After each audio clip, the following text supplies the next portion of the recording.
Fala pessoal, boa tarde a todos. Vamos lá, né? Mais uma rodada aí de lives, né? Do projeto Encontro das Águas. Hoje com um tema espetacular, né?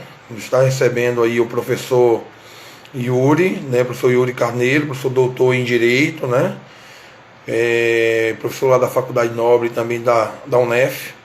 Estará conosco para a gente debater uma temática muito interessante voltada para as atribuições penais no exercício, né, da profissão de educação física. Tá? Então é um tema que eu enquanto professor não visualizo sendo muito discutido, né, e eu não podia deixar de fora uma temática como essa, tão importante, né, e além de importante, né, que possa trazer algumas orientações para os profissionais de educação física e até mesmo da área de saúde. Né? O senhor já está online, né, já vai pedir aí para a gente parear a tela e a gente vai bater esse papo legal aí.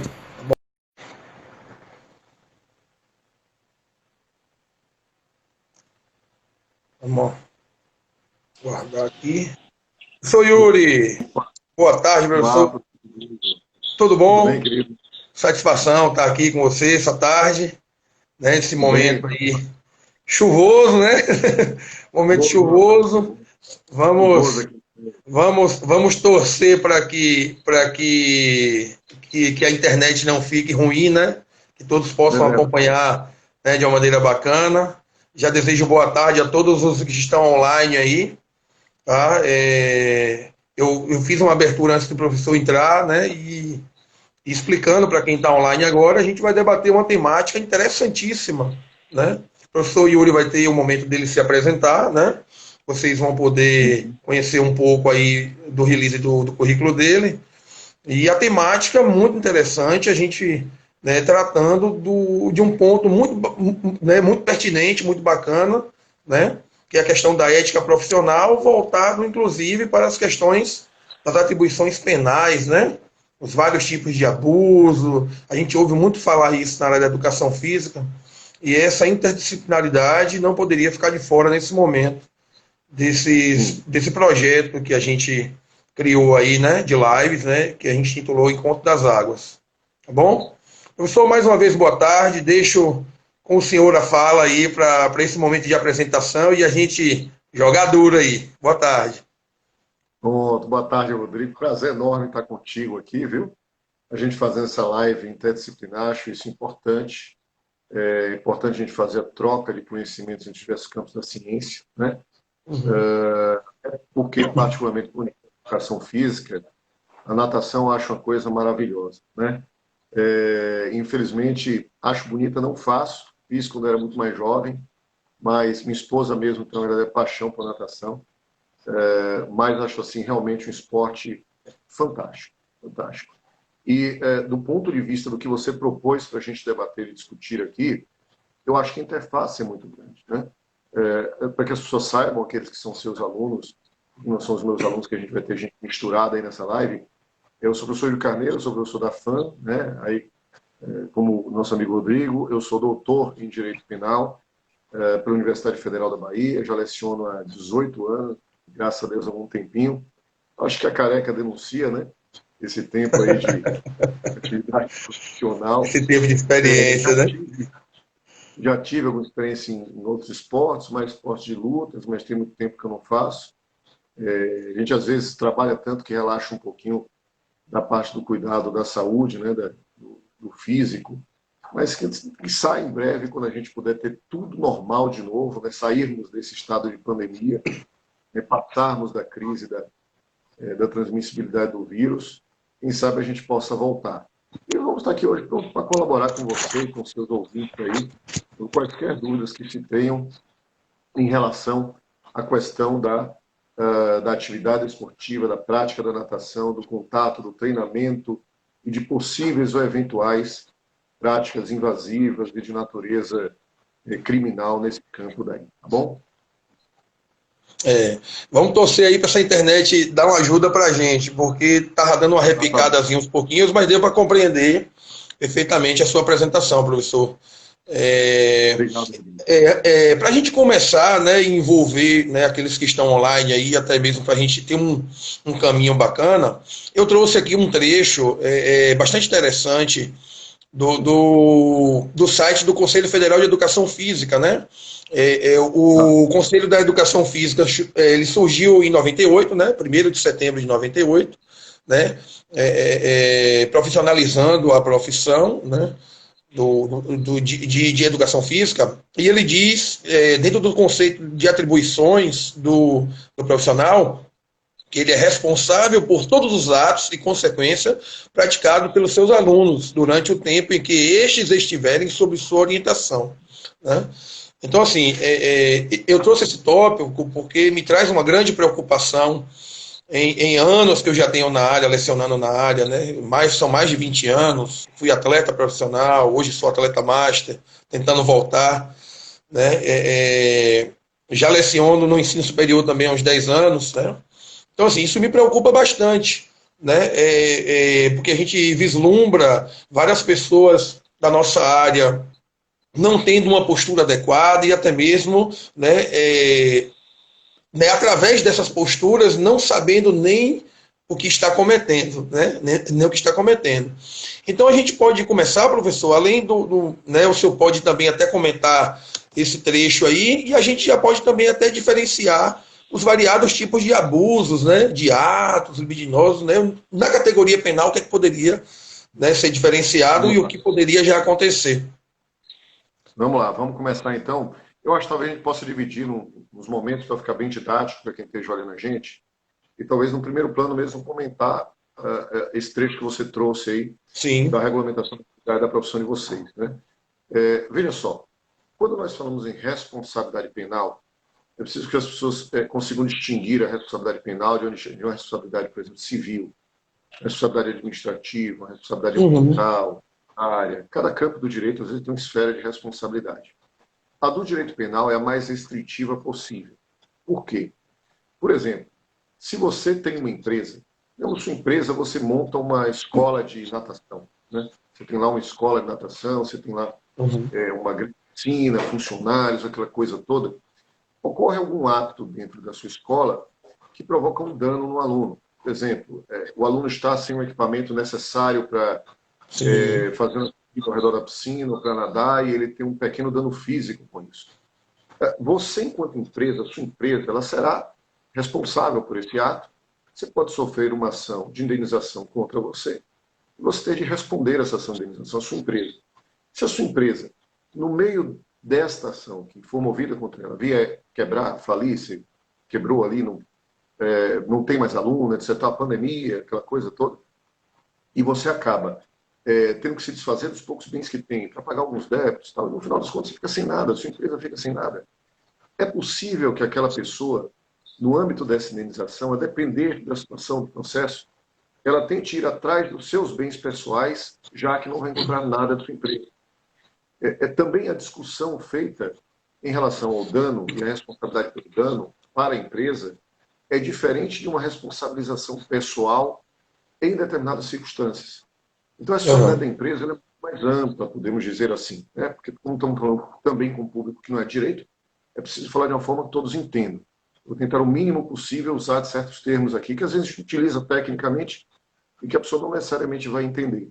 Então, na responsabilidade civil da empresa, você vai ter uma forma de identificar, de observar a responsabilidade da empresa por aquele ato lá que aconteceu na piscina, ou ao redor dela. Na responsabilidade penal, isso é diferente, Rodrigo. A responsabilidade penal, ela só existe por decorrência de uma ação ou de uma omissão da pessoa, do ser humano. Nós só temos responsabilidade penal por ato de empresa no Brasil quando se trata de crime ambiental. Não sendo crime ambiental, se alguém comete alguma ação, por exemplo, vamos imaginar que um instrutor seu violentou uma aluna dentro do vestiário da tua escola, no Uhum. vestiário lá da tua empresa.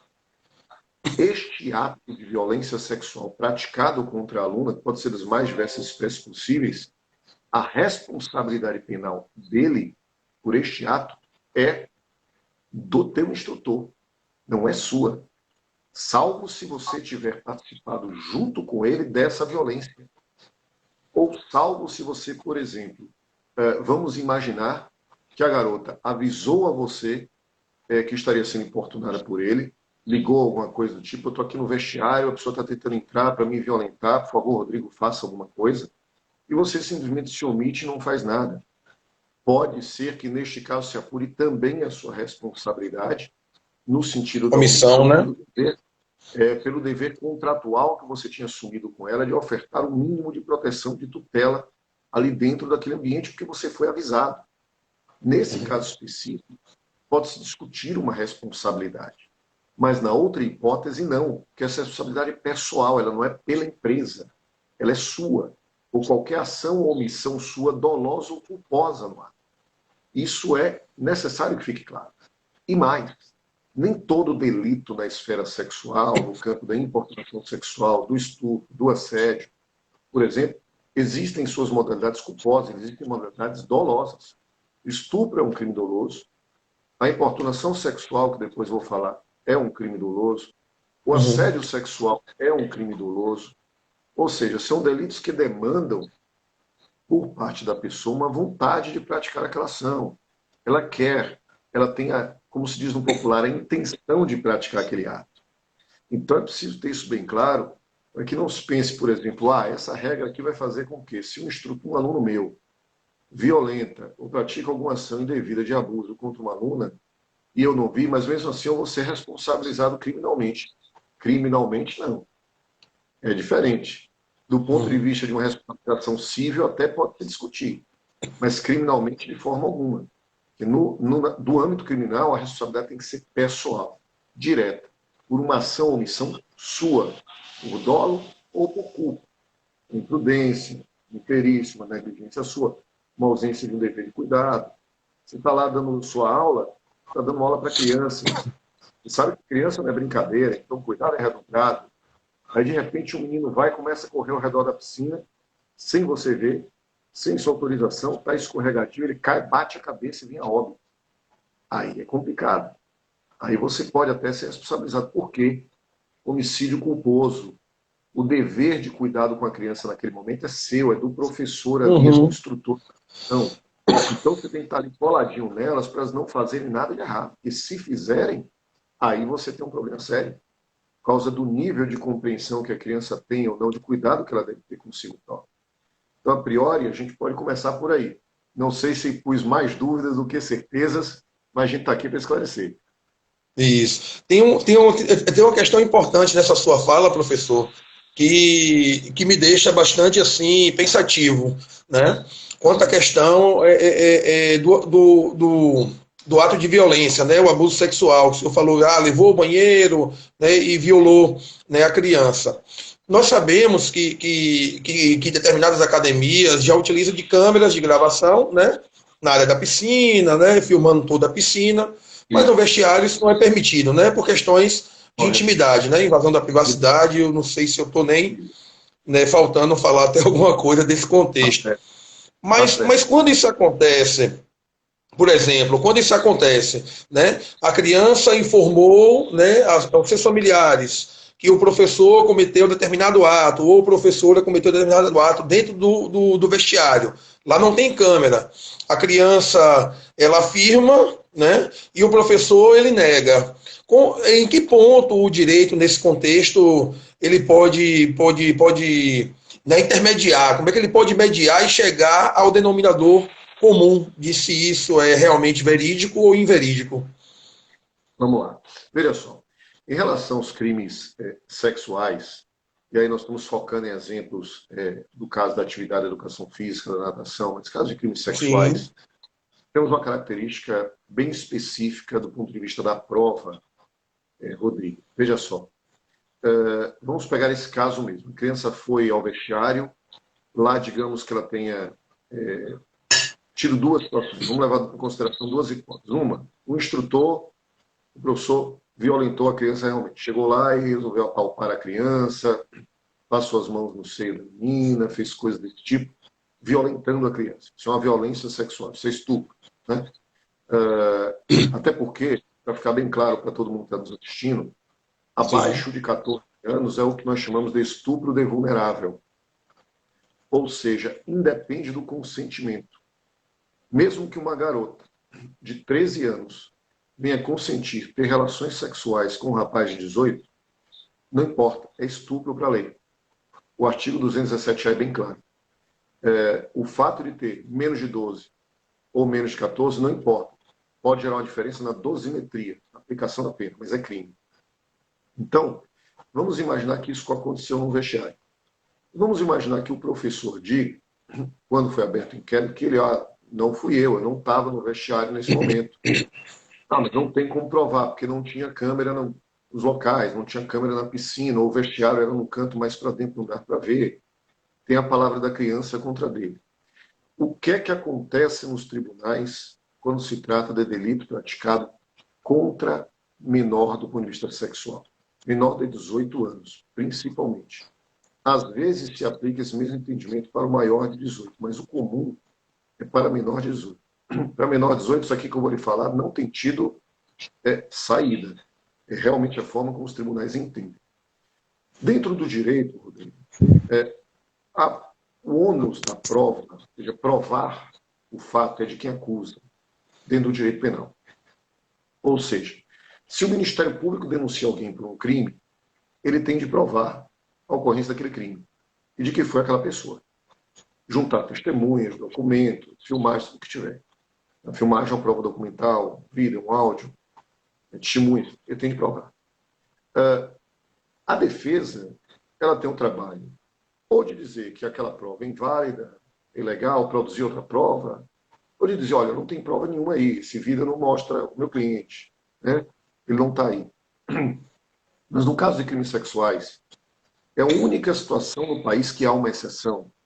Isso envolveria o caso do instrutor e da menor, no âmbito, por exemplo, do vestiário no clube de natação, em que a palavra da vítima pode ser o único meio de prova, se ao ser ouvida na autoridade policial, e principalmente em juízo, e geralmente uma menor é ouvida em juízo pelo magistrado e muitas vezes ouvida também por assistentes sociais, por psiquiatra, ele nomeia às vezes um psiquiatra, assistente social, psicólogo, para conversar com a criança, para tentar, junto com aquilo, complementar ali através daquela perícia, aquela prova, né? Ou seja, identificar se o que a criança fala ou não é fruto de algum distúrbio de comportamento, é algo real ou não é. Mas a palavra da criança para o juiz vai valer fundamentalmente. O que é que ele avalia nisso? Ele avalia se a criança entrou em alguma contradição, se ela parece estar mentindo, se tem lacunas ou falhas no depoimento dela. Ela junta tudo isso, junta o depoimento do autor do fato.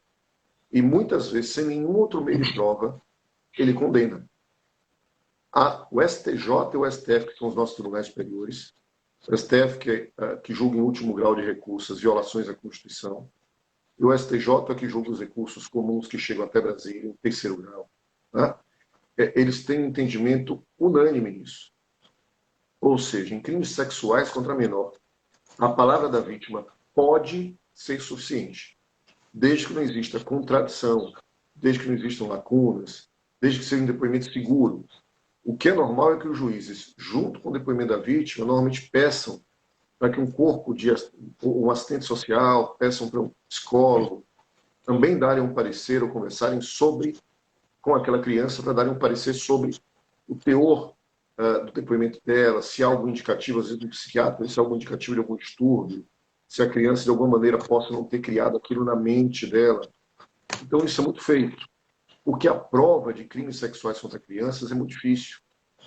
Normalmente são crimes que as cifras são ocultas, tanto dentro de casa quanto fora de casa. E por existir um índice de violência sexual com crianças muito grande dentro de casa, os juízes começaram a aceitar a prova, a palavra da criança, como vítima, como único meio de prova. Então, se o cara diz, olha, eu não estava lá, eu não fiz, eu não estava em nenhum momento naquele local, a melhor coisa que o instrutor vai ter que fazer é buscar meios para provar que realmente ele não estava. Porque se o depoimento da criança for um depoimento coerente, provavelmente uma grande possibilidade dele ser condenado pelo crime sexual. Aí você vai me perguntar, professor, Mas, se porventura, vamos imaginar que no fundo, algumas pessoas saibam que esse instrutor não tem culpa, que ele não estava no local, mas ele não está conseguindo provar. E a criança está sendo muito coerente no discurso. A criança foi induzida por alguém, ou então tem algum trauma, alguma coisa, ou não gosta daquele professor e resolve mentir, não entende a dimensão daquilo, né? Ou quer chamar a atenção dos pais de alguma forma. É possível que isso aconteça? Também é possível. Como é que você vai descobrir isso? É muito difícil. Do mesmo jeito que crianças que são afetadas por esse tipo de violência sexual, isso causa traumas muito fortes, Rodrigo. Por isso que eu acho que, na minha compreensão, o juiz no Brasil começaram a relativizar isso e aceitar a palavra da vítima, da criança como prova, que as consequências para a criança são violentíssimas. Do ponto de vista psíquico, a violência sexual é quem mais causa traumas e problemas na vítima de todos os delitos. Então, por isso que houve, de certa forma, essa flexibilização para admitir a palavra da vítima como único meio de prova.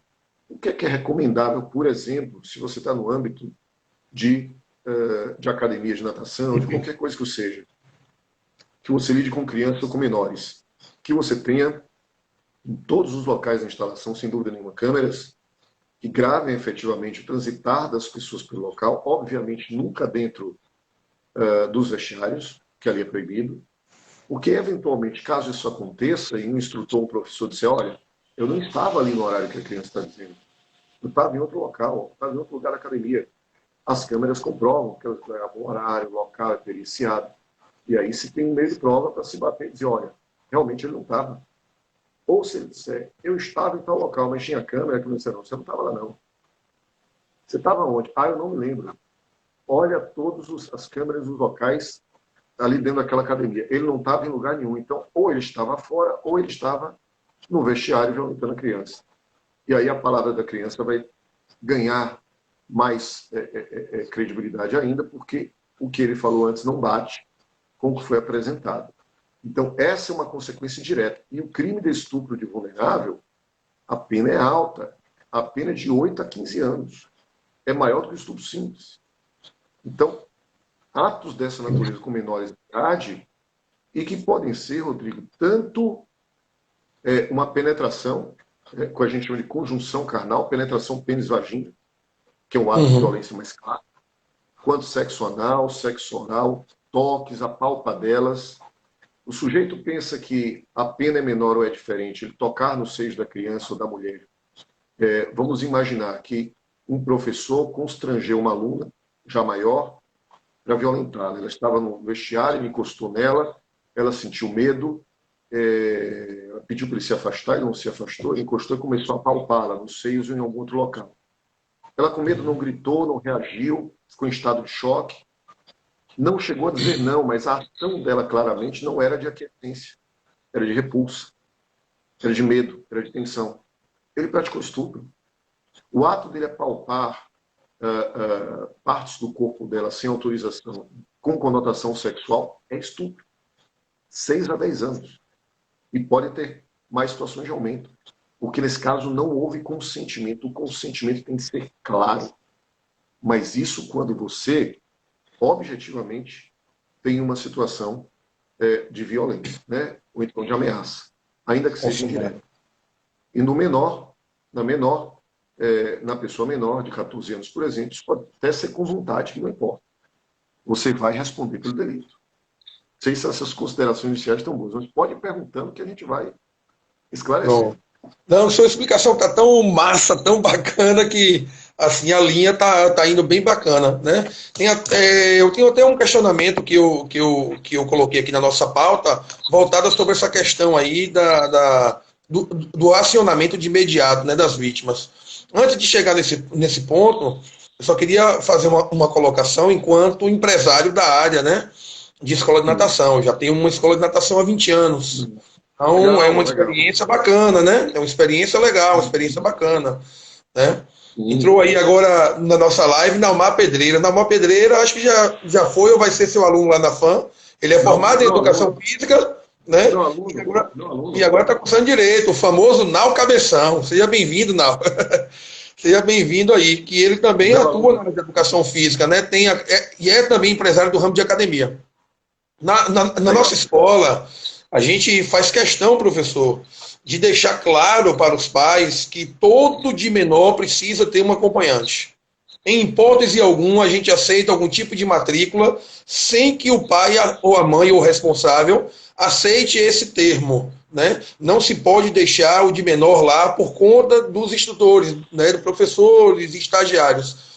É, é, é, em algum momento da aula, essa criança pode se sentir mal, precisar de um socorro, a gente não tem como deixar as outras desassistidas.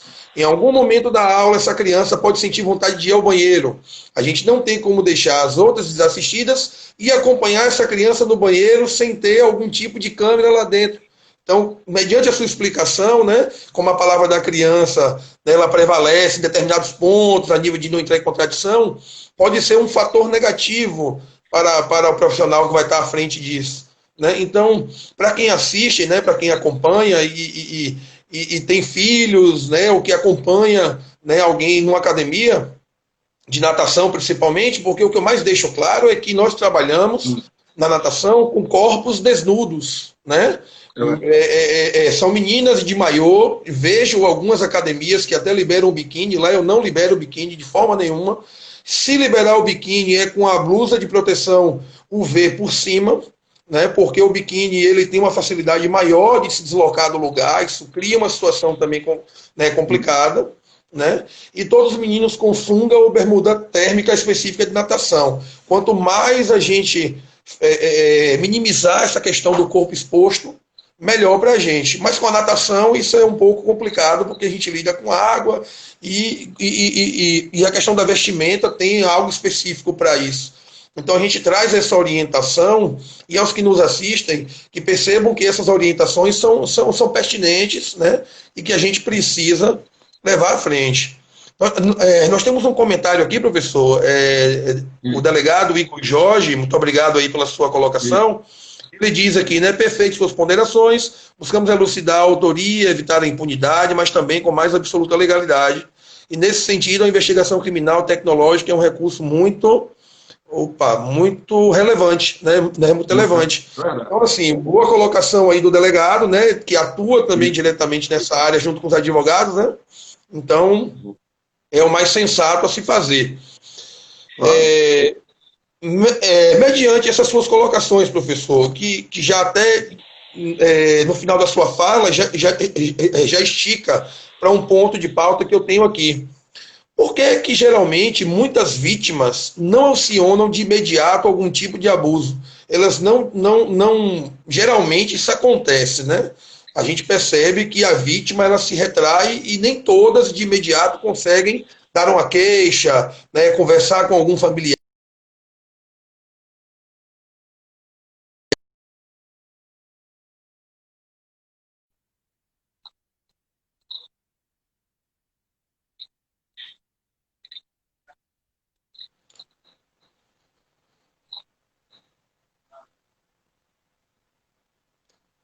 Oi, professor, o senhor Vamos lá. consegue me ouvir? Ouvi, pensei que tinha Ah, travado. sim, Vamos lá. Sobre o perfeito. relacionamento das vítimas, perfeito. Quero mandar um abraço aí para o delegado, a colocação dele foi muito boa, tá? É isso aí, então, Jorge, obrigado pela intervenção. Sem dúvida nenhuma, os recursos tecnológicos são fundamentais. No mínimo, se às vezes eles não geram uma prova direta, mas eles permitem que alguma das alegações de algumas das pessoas imputadas possam ser, por exemplo, elucidadas se elas estão sendo verdadeiras ou não. Foi aquela velha discussão. Você pergunta para o instrutor, você estava naquele local, estava no banheiro naquele local na hora do crime? Não, eu não estava. Eu estava na sala, por exemplo, sala X, pegando equipamentos, a tal hora. E aí a câmera mostra que ele não estava, você não estava lá, a câmera tem que mostrar, eu me esqueci, eu estava em outro local, a câmera mostrou, não, você estava onde? Eu não me lembro. Pô, peraí, você mentiu duas vezes. Então, isso ajuda, de certa forma, você construir o juízo aí de, como a gente chama, juízo da imputação, né? Vai servir muito para o delegado, ao final, concluir o seu inquérito, fazer seu relatório, mandar para o MP, e o MP poder denunciar ou não aquela pessoa. Bom, quando você fala aí dessa questão aí da ilustração, das pessoas dizerem ou não dizerem, o grande problema, Rodrigo, que nós temos nisso, é que o crime sexual ele causa muitas vezes vergonha, causa temor, causa medo. Às vezes, por exemplo, a própria vítima, criança ou adulta, não tem um relacionamento com a família tão aberta que a permita falar algo e não ser, por exemplo, às vezes acusada dentro da própria casa da família como culpada. Acredite, acredite. Infelizmente, nós vivemos numa sociedade que existem muitos homens que culpam as mulheres pelos crimes sexuais que elas sofrem. Imagina a loucura que é isso. Isso é de um absurdo, de uma sandice, de um machismo, de um preconceito estúpido. Isso acontece muito, não é pouco, não. Certamente o nosso colega que é aí delegado e outros tantos que são, que tiverem seus filhos na nossa live, que têm uma prática no dia a dia, sabem e veem constantemente isso. Por exemplo, uma garota chegou, vamos imaginar aqui que uma garota foi para a sua academia fazer uma aula de natação, foi desavisada, sem o maiô, não tinha comprado ainda o maiô, foi com o biquíni dela é bem pequeno, tipo um biquíni fio dental, uma coisa do tipo, para fazer a aula. E você prontamente disse, olha, não pode, corre o risco de cair e tal. Dessa maneira eu lhe peço para a gente deixar para você começar na próxima aula. Ela, não, professor, tudo bem, então eu vou ao banheiro, eu vou me trocar. Aí tem algum violentador lá, olha aquilo, acha que deve violentar aquela garota, porque ela está com as vestimentas daquele jeito, para ali, está querendo ter ato sexual com alguma pessoa. Invade o banheiro, violenta a garota. E depois alguns pegam e dizem, ela estava como? Ela estava com biquíni e fio dental. Ela estava provocando, ela estava procurando. Esse é o discurso de muitos, infelizmente. Isso faz com que muitas pessoas, por vergonha, por medo, às vezes dentro do próprio seio familiar, não denunciem com medo de serem taxadas, somente as mulheres, de provocadoras do fato. Olha, Rodrigo, eu lhe digo uma coisa. Responsável pelo crime de estupro é quem estupra. É quem pratica violência sexual. Não é quem é vítima. Vítima é vítima. Violentador é quem pratica o ato de violência. Esse é que deveria ser recriminado. Não é a vítima. Mas pode ter certeza. É porque, como você é da área de educação física, mesmo jeito que nós não vimos tantas coisas na área de vocês, não veem tantas coisas na nossa natural, mas eu já vi tanta coisa nessa vida.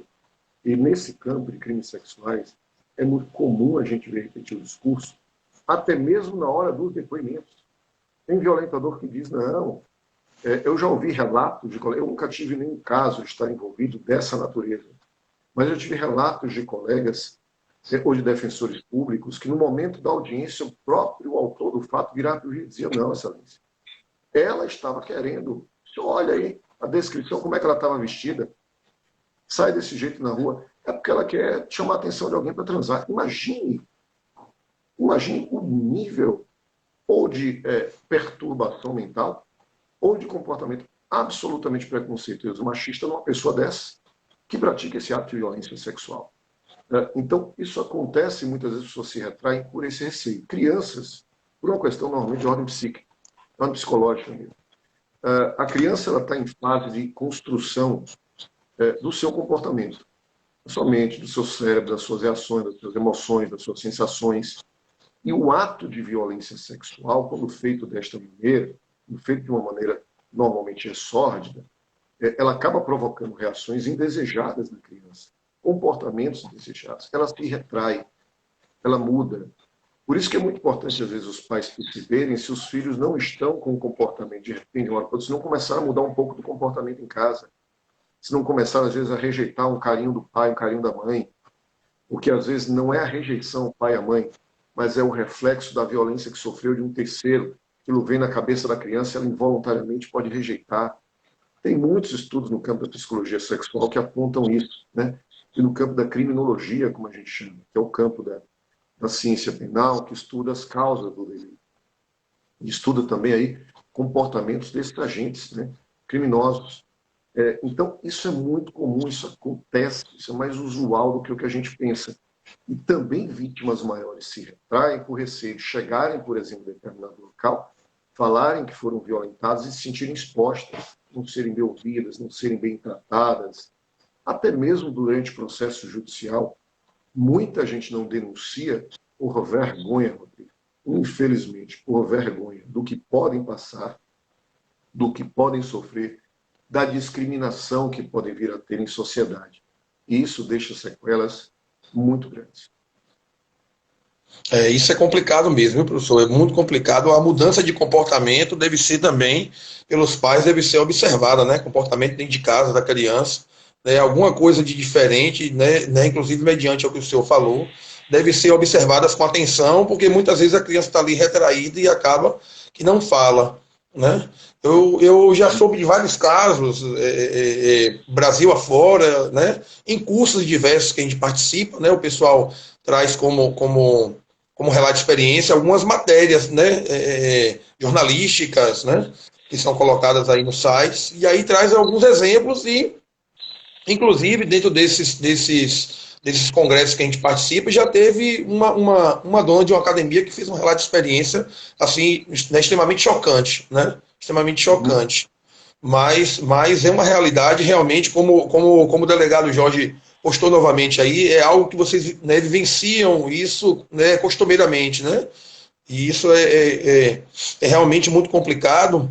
E quando eu explico aos meus clientes, né, os pais dos meus alunos, né, das crianças, eu explico que é justamente para a segurança deles, porque alguns falam, né, poxa, isso não é muito exagerado? Não, não tem nada de exagero, né? Porque quando a gente trabalha com natação, né, a Sim. gente tem que estar dentro d'água, né, com a criança. Na minha escolinha, o que mais me dá uma facilidade é que eu atuo num clube da cidade, né? E a área é muito aberta. Tem um cercado, mas os pais podem ficar naquele cercado observando a aula o tempo inteiro que eles quiserem, né? Além de ter câmeras em pontos específicos no clube, né? E Sim. outros locais fechados, né? Eles já têm câmeras a mais em todo lugar, enfim, porque os pais muitas vezes não têm acesso diretamente, coloca a câmera, né, para poder eles terem o acesso, né, pelo telão, né, pelo telão. Então, assim, é muito delicado, uma situação muito delicada. Aqui tem um tópico aqui de Vanessa, né? Vanessa, ela é minha esposa, né? Ela é Ah, enfermeira, legal. ela lida com ela já trabalhou muito falando sobre, né, dando palestra sobre violência sexual, trabalhou já em conselho Uhum. tutelar antes de ser enfermeira, Certo. tem uma experiência Uhum. vasta nesse contexto, né? E aí ela escreve aqui: a criança dá muitos sinais. Infelizmente, nem todos os pais se atentam, pensam que é birra. Né? Quando ela era conselheira tutelar, ela viu muitas situações como essa. E eu acompanhei também alguns casos, né? E ela também em algumas palestras, né? É realmente uma situação muito delicada. Na verdade, ela vivenciou mais aí violências sexuais no ambiente familiar, né? Em casas de amigos de outrens, né? Uhum. Mas na realidade, academia de natação mesmo, a gente vê muita matéria que fala sobre, muita, né? E mediante justamente o que a gente já citou. Nesse ponto, professor, Uhum. né, infelizmente o tempo voa, né? A gente já tem praticamente 40 minutos aí de live, né? É uma live muito É. bacana, né? Quais seriam as orientações e ações jurídicas nessas situações? Eu sei que o senhor já colocou alguns pontos, né, direcionados na sua fala, mas de uma maneira geral, para os profissionais, né, que aqui nos assistem, né, e vão assistir depois que essa live vai ficar salva, né? Quais seriam as orientações e ações jurídicas nessas situações para que todo mundo possa ter assim um conhecimento bastante direto, né, do que pode Uhum. acontecer em casos, né, dessas situações acontecerem aí, tanto, né, com o professor colega ou até consigo mesmo, né? Pronto, vamos lá. Bom, primeiro responder aí a Vanessa, né, sua esposa, legal. Eu já ia até responder esse post antes mesmo de você falar.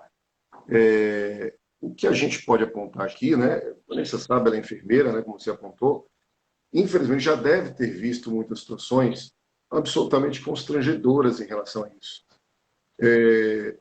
É muito dolorido você saber que uma criança passou por uma situação dessas, né, Rodrigo?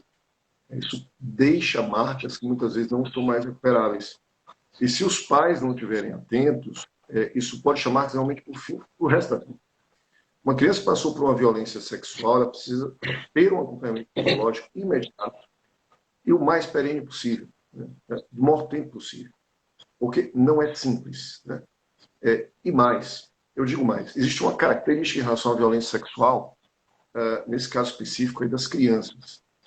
As crianças, normalmente, se você perceber, em muitos casos, ela não é violentada através do processo de penetração pênis-vagina, como a gente chama, da conjunção carnal. É muito comum os violentadores de crianças nesses ambientes profissionais apenas utilizarem de táticas ou de estratégias, de toque, tocar na região vaginal da criança, na região peniana, né, fazer com que a criança toque no violentador, para não deixar marcas. E aí, por exemplo, no eventual exame, numa eventual perícia médica para verificar se a criança perdeu a virgindade, não perdeu, se houve penetração anal, se não houve, não constatando, isso, óbvio, não dificulta a prova em outras circunstâncias, como eu já disse a você, mas torna a situação um pouquinho mais complicada, e vai depender muito de como a criança vai dar a palavra, vai falar sobre o fato, e eventuais outras provas existentes, né? Então, por isso que muitos deles fazem dessa maneira, achando até que com isso se livram. Dificulta um pouco mais o processo de apuração de que a criança foi violentada, mas não impede, né? Não impede. Uma outra coisa que eu queria mencionar é que existem muitos casos de professoras que são assediadas, é o inverso, por alunos e até constrangidas um pouco no exercício de sua atividade, né? E deixar bem claro o seguinte, se estes alunos partirem, ou o aluno que assediar a professora, para a conduta de ameaçar ou de partir para a violência física para obter vantagem sexual, prática de atos sexuais, isso é estupro do mesmo jeito, né? Não é só o professor que pode ser eventual, não. Muitas vezes, professores, principalmente as professoras mulheres na área de educação física, são vítimas desse tipo de ação, né? Desse tipo de violência. Tem um crime também que hoje em dia, anteriormente, não se estava discutindo muito isso no âmbito da relação professor-aluno, mas teve uma decisão no STJ, o ano passado, que entendeu que o crime de assédio sexual do artigo 216A do Código poderia se aplicar à relação professor-aluno. Porque o crime diz o seguinte, que assédio seria constranger alguém com o intuito de obter vantagem ou favorecimento sexual, por exemplo, prática de um ato sexual, prevalecendo-se o agente de sua condição de superior hierárquico ou de ascendência inerente ao cargo, exercício do cargo, emprego ou função. E sempre se debateu dizendo que esse crime, que tem uma pena que vai até 2 anos, ele era relativo à relação de emprego apenas e tão somente. Eu sempre defendi isso no meu livro, por exemplo. Eu tenho um livro, que é um manual de direito penal, que é um livro de curso, né, para a minha matéria de direito penal, editado por uma editora nacional, graças a Deus, muita gente em feira tem, muitos meus alunos têm. Nesse livro mesmo eu defendo o entendimento de que esse artigo, por uma questão de restrição do que ele diz, não se aplica à relação professor e aluno. Eu acho até que deveria ser criado. Deveria ser criado um acréscimo, um artigo para tratar disso e de outras relações, relação pastoral e algumas outras coisas, ministério, mas isso não tem. Foi, inclusive, vetado no projeto de lei, quando isso foi implementado em 2006, mas o STJ decidiu ano passado e entendeu que na relação professor-aluno, porque o professor, mesmo tendo uma relação de natureza pedagógica educacional, não laboral com o aluno, mas ele tem uma relação de ascendência por conta do emprego, do labor. Ele é professor daquela instituição, há uma relação laboral dele com a instituição, ele tem uma relação de ascendência sobre o aluno. Entendeu dessa maneira o STJ e possibilitou que um professor fosse condenado porque ele atuou constrangindo a aluna durante muito tempo a ter atos de natureza sexual com ele, sob pena, inclusive, de prejudicá-la no andamento das atividades do cotidiano dela. Então, isso foi uma decisão, ainda isolada, mas foi uma decisão. Então, isso também pode afetar, por exemplo, os profissionais na área de educação física, na área de natação, na área de academias. E qual a melhor forma de se evitar isso? De se evitar esses crimes, de se evitar essas condutas? Também temos uma outra, só para poder não ficar de fora, como eu disse, que é a da importunação sexual, que trata do seguinte, ela diz o seguinte, praticar alguém contra alguém e sem a sua anuência, ato libidinoso, com o objetivo de satisfazer a própria lascívia ou a de terceiro. Aqui já não envolve violência nem grave ameaça. Aqui é a prática de um outro tipo de ato contra alguém que tem o objetivo de satisfazer a lascívia daquele agente. Então, por exemplo, vamos imaginar que um professor esteja com um aluno num determinado local, o aluno esteja, por exemplo, descansando ali nas cadeiras perto do vestiário, e ele, do nada, eu vou fazer essa comparação com um ato que aconteceu em São Paulo, que na época foi escandaloso, ocorreu no Brasil inteiro, ocorreu no metrô. Então, vamos imaginar que esse indivíduo resolveu masturbar-se e ejacular naquela aluna. Ela estava tirando um descanso, se deitou em cima de um banco, estava dormindo um pouco, olhos fechados, relaxando, até meditando. Ele viu aquela cena e falou, vou me aproveitar disso aqui agora. E foi e masturbou-se em cima da aluna. Isso é importunação sexual, Rodrigo. Isso é crime, 1 a 5 anos. Antes era uma mera contravenção penal. Era uma pena muito diminuta, que não batia nem 3 meses. Agora vai até 5 anos. Isso não é estupro, porque não é violência nem ameaça, mas é um delito sexual sério. Isso pode ocorrer com outras formas e outras maneiras. A pessoa pode praticar esse ato de importunação sem que necessariamente tenha que praticar atos como esse que eu disse, mas outros atos de natureza sexual. Agora, envolveu o toque, envolveu a prática de um ato sexual mais direto, utilizando-se de um constrangimento de uma grave ameaça, é estupro. Envolveu, por exemplo, o ato de você encostar propositadamente no corpo da aluna. Por exemplo, você está dando alguma orientação para a natação da aluna, está pegando a parte de trás, a aluna por trás, e você resolve abraçá-la. Não seria nem nadando para fazer qualquer outra coisa que o seja, e você utiliza-se daquilo além do tempo necessário para poder estar colando o seu corpo ao dela e o seu órgão sexual junto ao corpo dela para se excitar e provocar um constrangimento nela, quando não era necessário. Porque se o for e você perceber que tem algo diferente, qual é a recomendação que eu dou ao professor? Se afaste. E às vezes, como o professor é um ser humano, ele pode, naquele momento, ter se excitado com aquela aluna, estar gostando, estar apaixonado. Ou se eu for encostar nela desse jeito aqui, eu posso estar agindo de forma errada, antiética. Então é melhor ele se afastar naquele momento. É melhor até pedir para trocar de instrutor. Porque ele não pode correr o risco de praticar uma ação contra essa aluna, um ato que constrange a aluna, que seja realmente para ela complicado do ponto de vista da intimidade dela, né? E até ser acusado de uma importunação sexual quando ele não quis fazê-lo. E se ficar claro que ele praticou aquela ação com a finalidade, claro, sem anuência dela, de satisfazer a lascívia dele, utilizando-se da profissão, encostando na aluna, de alguma maneira tocando nela, de certa forma, na perna, na cintura, na direção aqui dos seios, tal, de uma maneira a criar contra ela um constrangimento, para que ele pudesse se excitar, ele estaria no campo da importunação sexual.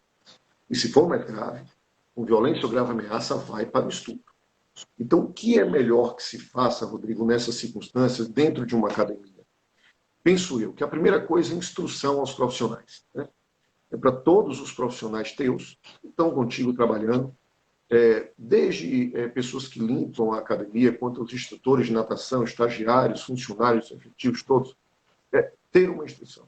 É importante dizer, olha, tome cuidado com isso, tome cuidado com aquilo. E é claro, a pessoa que for orientar, ter a ideia plena de quais atos são praticados no exercício daquela atividade.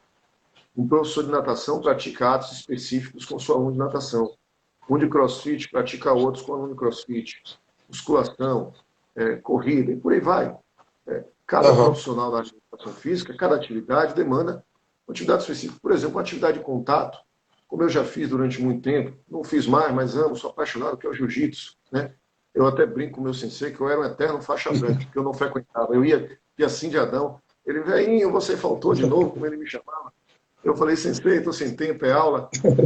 Mas é contato físico.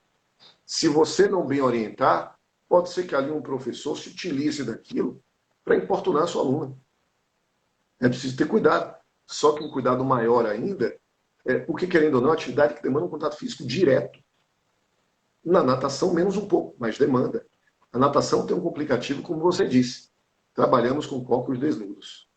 E isso realmente gera, muitas vezes, um constrangimento até para o profissional. Por isso que você faz certo.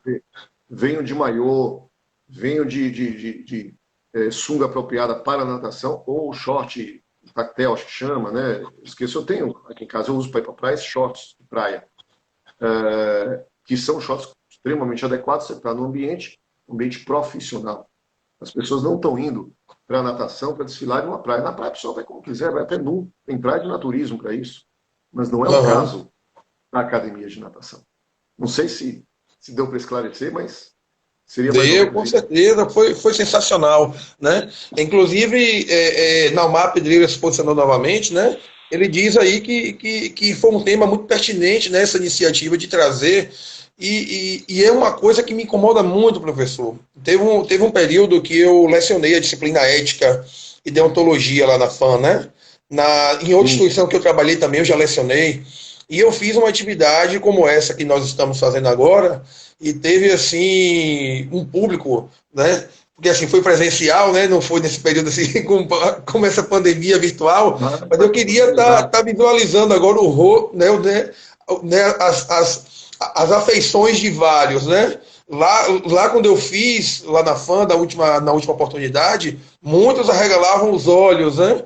Muitos comentavam, cochichavam com o outro do lado, né? Poxa, olha, aquilo que o professor ali está comentando, né? Será que eu já fiz de uma determinada forma, de outra forma? Como é que isso ficou subentendido perante a minha aluna, né? Perante ao meu aluno? Que não importa ser só mulher, a grande maioria, a grande porcentagem, vamos dizer assim, de casos, né, de importunação, de atos ou até de abusos, são para o sexo feminino, de fato, né? Mas hoje existe uma ideologia de gênero que envolve também os simpatizantes do homossexualismo, e isso também pode se caracterizar. Né? Isso já Sim, seria uma outra live que a gente poderia tratar, né, desse conteúdo bem mais aprofundado. Né? sem Então, dúvida assim, nenhuma. é muito delicado, né, esse assunto, e eu julgo necessário, né, até mesmo sonho que um dia, dentro da grade da educação física, a gente trabalhe pelo menos as noções básicas do direito, porque a disciplina de ética ela não vislumbra de uma maneira ampla, né? De uma maneira ampla. Então, assim, não se trabalhar somente a questão de direito esportivo, né? Mas se trabalhar o direito também dentro do contexto profissional, do quesito, né, da postura profissional, né, como um todo. Né? Eu É, vislumbro e ainda sonho com isso, quem sabe. não é verdade. Trabalharmos a ética profissional, trabalharmos conteúdos que possam fazer com que você desenvolva a sua profissão de uma maneira adequada e pautada em princípios éticos, ou seja, você respeitar o limite do outro e o outro teu, e, acima de tudo, fazer com que isso seja uma forma de disseminar uma cultura que vai diminuir conflitos. Né? Se você tem uma cultura mais bem formada do ponto de vista da referência ética, você diminui conflitos, não tem dúvida nenhuma. Boa parte dos conflitos que nós vemos, dos dilemas, são decorrentes de problemas de natureza ética, e a ética tem uma compreensividade enorme em relação É, àquilo tudo que temos tratado sobre sua rubrica, né? Mas ela diz fundamentalmente ao agir de maneira correta, ao agir de forma condizente com não só o que a norma diz, mas que o comportamento social também bem indica para um bom relacionamento entre as pessoas. Isso é fundamental. Eu acho, Rodrigo, que nós tivemos um ganho muito grande com a Constituição de 88, e foi o ganho da preservação e o ganho de inúmeros direitos fundamentais. A possibilidade da evolução da Constituição de 88 para cá nos trouxe a possibilidade de evoluir no campo de proteção desses direitos fundamentais, de expansão deles. Hoje nós temos o seguinte: hoje nós estamos diante de uma situação em que, apesar desses direitos fundamentais serem respeitados, apesar de nós termos aí um amplo arcabouço normativo que nos permita termos nossa liberdade preservada, nossa opinião, tudo isso, as pessoas estão muito intolerantes com certas coisas. Então, às bastante. vezes, essa intolerância vem muito da ausência de um compromisso ético com a própria opinião, um compromisso ético com o outro, né? Que parte do seguinte: olha, eu tenho liberdade de fazer o que eu quiser do meu comportamento sexual. Eu posso querer ter relação sexual com uma pessoa por dia diferente, mas eu não posso, de forma nenhuma, querer constranger ninguém a ter um comportamento sexual que ela não queira ter. Eu não posso, de forma nenhuma, usar da minha atividade profissional para constranger essa pessoa do ponto de vista da sua sexualidade. Eu não tenho liberdade para isso. É preciso que isso fique bem claro. É preciso que as pessoas entendam que existem comportamentos éticos que são inegociáveis. E acima deles está respeito à liberdade do outro. A liberdade sexual, a liberdade de autodeterminação. E esse respeito parte muito do profissional dentro da empresa, quando nós estamos tratando do desenvolvimento de nossas atividades. Eu, como dono de um escritório, como dono de um curso, como professor que dou aula, eu tenho um compromisso muito grande com meus funcionários, com meus alunos, com as pessoas que estão comigo, você com seus alunos. Então, isso acaba sendo uma bola de neve que, bem reproduzida, só vai dar efeitos positivos. Né? Então, é muito importante que o profissional da educação física todo profissional de natação, não só o que lida com a natação, mas todo ele, tem entendimento do seguinte: é preciso ter uma formação ética sólida para saber como lidar com o próximo. No âmbito da educação da natação, isso não difere. É preciso que, para que se evite esse tipo de problemas, que você tenha, penso eu, dentro de um ambiente, dentro de uma escola, natação, clareza nas informações que se passam aos clientes. Segundo, prevenção. Essa prevenção se dá através de utilização de instrumentos tecnológicos que lhe facilitem ter controle do seu ambiente. A utilização das câmeras, como nós falamos, é fundamental, um controle mesmo disso. Segundo ponto, instrução aos seus funcionários, instrução àquelas pessoas que são seus colaboradores, né? Isso é fundamental. E, em terceiro plano, padrão ético de comportamento, partindo daqueles que orientam, sejam os professores na sala de aula, sejam os donos das academias, mas aqueles que são os verdadeiros condutores do processo. Penso eu assim. Com certeza. Professor, eu gostaria de agradecer imensamente a sua disponibilidade para a gente debater esse tema, né? Eu tenho certeza que nós conseguimos aí, nesse período de 1 hora, aí, quase, né, 56 minutos, né, com certeza sanar algumas dúvidas de vários, né? A nossa live vai ficar salva, né? Quem não assistiu, eu vou estar divulgando para estar assistindo posteriormente, né? Esse trabalho, né, só tem um início, né, essa interdisciplinaridade. Eu acredito que mais adiante nós vamos conseguir fazer novos projetos aí para a gente disseminar esse conhecimento. É muito importante, né, a gente disseminar esse conhecimento aí para todos. Tá? Eu te agradeço de coração e deixo esse momento agora para as suas considerações finais. Muito obrigado, viu? Eu que lhe agradeço, Rodrigo, pelo convite, fiquei muito feliz e estou à sua plena disposição para o momento que você desejar e que a gente quiser aí, para a gente esclarecer nossos alunos, a comunidade feira, o que for preciso, tá bom? Muito obrigado. Pronto, vamos torcer aí para essa pandemia logo passar, para a gente se ver novamente lá na sala dos professores e bater aquele papo. É verdade, a sala dos professores está dando saudade. Com certeza. Professor, um abraço enorme, viu? Um grande beijo no coração. Muito obrigado aí pelos seus conhecimentos valiosos e nos vemos numa próxima oportunidade. A todos que nos acompanharam aí também, o nosso muito obrigado, viu? Obrigado a você, querido. Um abraço. Uma boa noite. Tchau, professor. Tchau.